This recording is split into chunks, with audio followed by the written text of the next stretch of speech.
Hey, it's around here. I got a really good Facebook Live today. If you're a coach, consultant, or freelancer, this video is going to be helpful to you. I got a question from one of my clients in the tech support membership, and the question is actually so good. This is a great topic. Consider this like a freaking training webinar. So the question is, I need advice. I have finished a project producing a course, A to Z for a client. All payments have been paid, the course is done, selling well, etc. But she keeps needing little fine-tuning and troubleshooting issues that are not related to my work, just a natural evolution of selling the course. I'd like to work out an arrangement for monthly troubleshooting, but I have no idea what to charge and how to frame it. Any thoughts on this? How do you handle work with clients and who you have finished the project but need further help? Many thanks for your thoughts. I gotta tell you a couple of stories so you understand a little bit about how this kind of evolved for me. So you know my answer also, it's not just based on like, oh, here's my nice idea. Like this is freaking, I've been in that exact situation. So here's the scenario that I had. When I first started building websites for people, I think it was my second or third website, and this was late 2019? Freaking hell, that long. Anyway, that's when that was. And there was like very beginning. It was a WordPress website. When I finished that project, which I didn't even do myself, I had a freelancer do it for me. And then I had him show me how they did it. And then my client said, okay, now that it's built, love it, it's amazing. If I've got questions, what do I do? How do I update it? Do I ask you, whatever? And then this is how I handled it at that time. Now, I think how I handled it is really good. What I charged was shit, okay? So take advice on how I handled it. Don't take advice on the pricing. I said, because I didn't know what to say. I didn't know what to charge or whatever. I told her, I said, look, how we do this? If you need additional help, why don't you just pay me a monthly fee? And whenever you need me to update the website, you just let me know, I'll do it. Some months you might need something, some months you might not. The point is, you're paying me for your peace of mind that I'll maintain it and do whatever updates that are needed anytime, basically. And you could just pay me a monthly fee.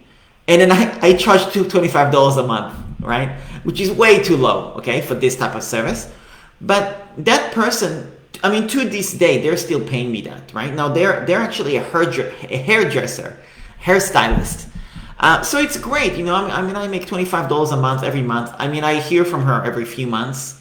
Could you change this? Could you change that? Nothing huge. And that works well. You know, probably if I told her $100 a month, she probably would pay it, to be honest, you know. But $25 a month was the price. So it just depends. I think considering her as a client, how low maintenance she is, I'm happy with $25 a month, $250 bucks, you know, $300 a year. Honestly, like she's so low maintenance, it's really not a big deal. I had another client, and they were, and this was number one. Another client I have is an identical scenario. They are a lot more high maintenance, and by high maintenance I mean when they have a change that needs to be done, it's a bigger change, right? So with that person, they're paying me $100 a month, and again, I might not hear from them for a couple of months, maybe 3 months, but then when I hear from them, it's like, okay, 3 hours back and forth to actually resolve whatever they want to improve and things like that. So they're paying $100 a month. I've got another client. That client, it's like every few months, every 4 months maybe, they come to me, they're like, I need a new website. Not a new website, but like a new sales page, right? So then we sit together on Zoom, we build it, and they were paying me $150 a month. And they're not actually paying me anymore. They're still paying me for hosting, because they're hosting with Around Funnels, but they're not paying me for the ongoing maintenance, okay? I've got another client, and once a month, I do an update on their open and close cart. So every month, they're opening the cart, 3 days later, they're closing the cart and they need to send 2 to 3 emails to their list. So the process is identical every month. That client is paying me $199 a month, okay? Which to me, that's a reasonable price. It works well. I make about 2-3 grand a year from it, give or take 2.5 grand a year. And it's a very good system because she knows what she needs done. I know what she needs done. I just do it on autopilot. She doesn't have to think about it much. I just update her. We have a good working relationship. Simple. So that's kind of how that works. Now, here's the thing. I'm giving you all these scenarios because it's a very specific scenario. What I would say is realize with the tech support membership that I have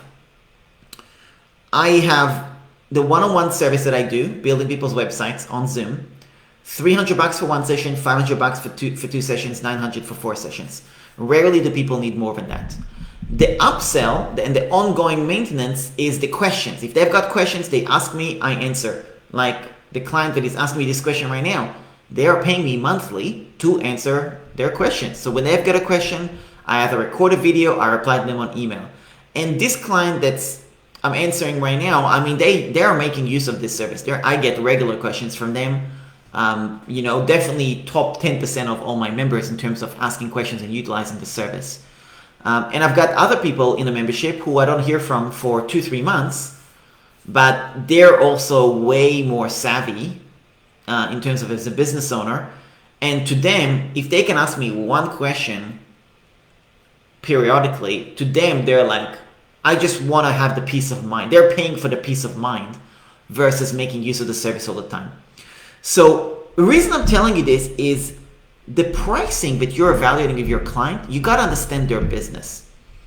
With the hairdresser, she's not in the marketing space. She doesn't want to know about WordPress. She doesn't want to know what a plugin is. She doesn't want to know anything. She just wants to tell me, can you change XYZ color and do it for me? They don't want to hop on a Zoom call. She just wants to DM me on Instagram and let me know what she wants. That's all. And for that type of a person, realize you're not selling them an amount of money. You're selling them a peace of mind. And that's where I'm saying the $25 originally on that one, too cheap. Should have done it for $100. Doesn't really matter, you know what I mean? She was one of my first clients, so I'm just so grateful that she was even willing to work with me when she was literally my first client, really, you know what I mean? So it's okay. I've got another client, and the one that pays me $199 a month. Again, there is an element where if I go higher than that, like there was a point where I was thinking there was a point where she needed an extra sales page done, and I wanted to charge for that sales page extra, and I didn't, because it just didn't make sense for the business model. Like they're already paying me $199 a month. No, just do the sales page and do that as an extra thing, even though yes, it's a little bit beyond the scope, but they're paying me $2.5 grand a year. Like that's a good price. You know what I mean? So I would do a very custom, like what's the word? Bespoke. I would very much do a bespoke package based on the client and understand what is the pain point you are solving. So for example, if they need to do little tweaks all the time, regular tweaks, I would say to them, here's 2 options. Every time you need a tweak, pay me $50, or $199 unlimited tweaks. You know what I mean? So you can do something that's going to be like a no-brainer. Okay, yeah, I'd rather just pay a subscription fee, right? Now, here's another point. As a freelancer, boundaries is one of the biggest things you got to learn how to do with clients. Boundaries is probably one of the most important things that I've learned as a freelancer. I did a work with a client recently, and it was a bigger project. I've not done a project. I have not done a project, a done for you project for websites. I did 5 sales pages for a flat fee. Now, here's how I figure out also completing a project. So when I get to the end of the project, I am very definite about the completion. So when you start and you're accepting the payment, you say, okay, this is the scope of the work. And the boundary, when you're coming to the end of the scope of the work, Don't think that your client remembers the end game, if that makes sense. Don't think that your client actually knows what was the original agreement necessarily. And what I mean by that is if you have agreed that you're going to build their website, like in this client, it was 5 funnels. That was the agreement. I'm building them 4 funnels for a course, 1 funnel for a workshop. That was the agreement. It was very specific. Sales page, checkout page, thank you page. That's it. It was very definite, right? Now, this was a $5,000 project, just to give you an idea, right? Now, when I actually finished it, I finished it in a week. I finished the project. I delivered it all. And I said, so just to confirm, now that this has been delivered, this is the complete fulfillment of the $5,000. I just want to confirm that with you. Is that correct? They said yes. So now they understand anything beyond that is an ongoing thing. Now we've got a different arrangement, so they're not paying me a monthly fee. We got, anyway, it's a different scenario. But with typical clients, I will be like, okay, great. If they need another question, for example, I would say, great question. Now, here's how I would do it if I was in your shoes. I would tell to that client, great question, let's hop on a Zoom call and help them for free. Don't worry about charging them. Don't say to them, well, this is beyond the scope of the work. As soon as they cross the line with you, as soon as they cross the line on the fulfillment, on the boundary, you say to them, great question, let's hop on a Zoom call and figure it out. You get on the Zoom call, you figure it out, you help them for free, you have a great conversation, and then you say to them, now listen, this is a great question. I'd love to continue and serve you with these questions, but I want to figure out a pricing that works for you and is in alignment with the scope of the work that's coming up. So tell me, what is your projected needs for the next 2 months, 3 months, 6 months? And based on that, you can customize the plan, and you can either do a subscription or you could do a 6-month retainer or something like that where it makes sense. And you can also ask them, if we were to do a subscription for $199 a month, would it make sense for you to get a cheaper rate at $997 and pay 6 months in advance, right? Because if you do the math, for example, I'll pull out my calculator. $199 for 6 months is $1,200, or you could say $997 up front. So you can ask them, would it make sense for you to pay $997 up front and have me for the next 6 months to support you with any little questions? So you can kind of figure this out. Now, depending on the client, if it's a client that you're worried might be a bit of a pain in the butt, which those clients do exist, sorry to say, okay, don't lock yourself into that. Do a monthly thing where you can chop it, you can cancel it, okay? So it's really important to make that adjustment depending on the client. Like that $199 a month client that I have, she's freaking lovely, like just lovely. Like I'll work with her for free, right? So, you know, even though sometimes, like I did one extra thing for her, honestly, I would have honestly charged an extra $1,000 for the work, or $500 minimum for the extra thing I did for her. But she's so lovely, I just took it on the chin, enjoyed the process, and that's all good.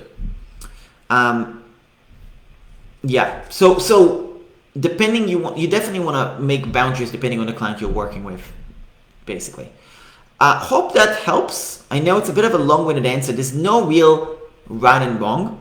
If there was a recap to this boundaries, number one, set the boundaries and be very clear. When they step over the boundaries, don't quote them. Help then transition to a sales call, if that makes sense, and give them the quote based on that, and see what makes sense according to the niche. Because you can actually probably charge more depending on the person you're working with, and so on. I have also tried to do like a percentage of sales. I don't know. I've not successfully done that. I wouldn't go there. I've tried that with one person. It just didn't work. So, you know, I would be wary of that for now. You can test it, but just do it. Be very clear that you're testing it. I've got another client right now, actually. We're doing a percentage deal. They're paying me 10% of profits of their business launch, basically. Not the company, but 10% of the launch. And they're paying me $199 a month for the ongoing consulting. It was meant to be a 2-month consulting. It's been 6 months. And that's cool. The project is a fun project. I like the person, and you know, like, I mean, I'm doing way more work than $199 a month. We probably hop on a Zoom call 3-4 times a month for a consulting session. So they're grossly underpaying. But the project is really enjoyable. I'm learning a lot just being involved in the project and so on. So, and also, I already live off passive income, so I can afford to test something like that. So if you're a freelancer and you need the cash flow, well, don't take on a project like this project that I'm doing, this $199 with 10%. That's a dumb project to take if you're just getting started and you're strapped for cash. I'm not strapped for cash. It's a great fun project to take on, no sweat. So depending on the stage you're in as a freelancer, also be very clear about what you're testing. So anyway, hopefully that was a helpful answer. I know it dragged on a little bit, but this is a really good topic. So anyway, let's wrap it up here. If you have any other questions, leave a comment below on this video. I'll probably actually download this video and upload it to my YouTube channel as well. So if you're seeing this video on my YouTube channel, leave a comment with any other questions. I'll be sure to answer. Subscribe to my channel. I'm turning this into a YouTube video, and then let me know what other questions you have, so I can record great videos like this. This is a really good topic. That's about it. If you've never heard of me, don't know who I am, don't know what I do, visit my website. The links will be below. And yeah, I'd love to connect. Thanks a lot. I'll speak to you soon.